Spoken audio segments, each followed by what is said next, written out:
Hello, kumusta po kayo? Sana po ay nasa mabuti kayong kalagayan. Let's talk about Chico. Ang Chico po ay mayaman sa vitamins, minerals, antioxidants, and fiber na nakakatulong para tayo ay maging malusog at makaiwas sa mga malulubhang sakit gaya ng cancer at sakit sa puso. Ito po ay excellent source ng copper, iron, potassium, phosphorus, magnesium, manganese, and calcium na kailangan ng ating katawan para tayo ay maging malusog. Makakatulong po ito na mag-improve ng ating bone quality para makaiwas po tayo sa osteoporosis. Kaya maganda rin po ito sa mga taong mayroong arthritis, makakatulong po ito sa inyo. Nagpapalakas po ng immune system ang Chico. Tumutulong po ito para maging malusog ang ating puso, balat at mga buto.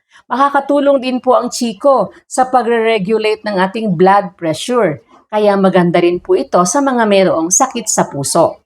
At dahil po mataas ang fiber content ng Chico, maganda rin po ito for digestion. At makakatulong din po ito sa weight management at sa pagbabawas ng timbang.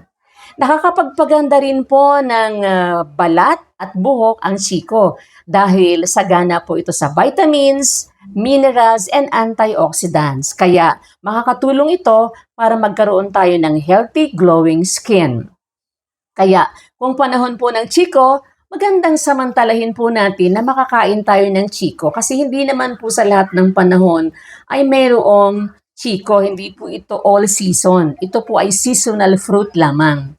Pero meron pong precaution sa mga taong mayroong diabetes. Hindi po advisable sa mga diabetic ang kumain ng Chico. Kasi mataas din po ang natural sugar at carbohydrates content nito na pwede pong magpataas ng inyong blood sugar. Kaya kung meron po kayong diabetes, hindi po ito advisable para sa inyo. Pero kung halimbawa, gusto pa rin ninyong kumain ng Chico, gusto ninyong tumikim ng Chico, no?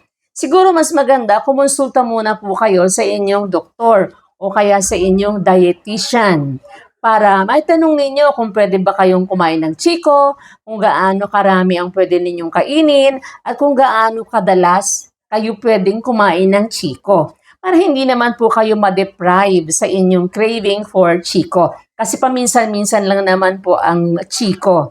Hindi naman lahat ng panahon meron yan. Pero paalala lang po, hindi po kinakain ang balat na hindi po kinakain ang buto ng Chico, ha. Hindi po kinakain 'yon dahil pwede po itong maghisanhi ng pagsakit ng inyong tiyan at pagsusuka. 'Yon. Kailan daw po magandang kumain ng Chico? Ano ang best time to eat Chico? Ang sabi po ng mga health experts, mas maganda pong kainin ang Chico pagkatapos mag-workout or pagkatapos mag-exercise.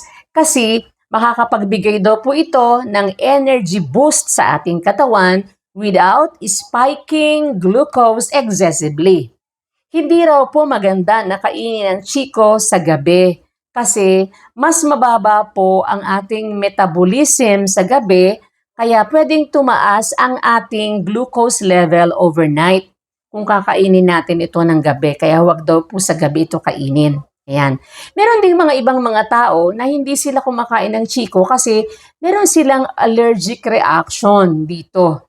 Pero kung tayo naman po ay normal naman ang ating kalusugan, wala naman po tayong diabetes, pwede po tayong kumain ng Chico kasi marami po itong health benefits. Maganda po ito sa ating katawan, lalo na ito po ay napapanahon na prutas. Ayan. Sana po ay may natutuhan kayo. Don't forget to comment, follow, and share. Maraming salamat po.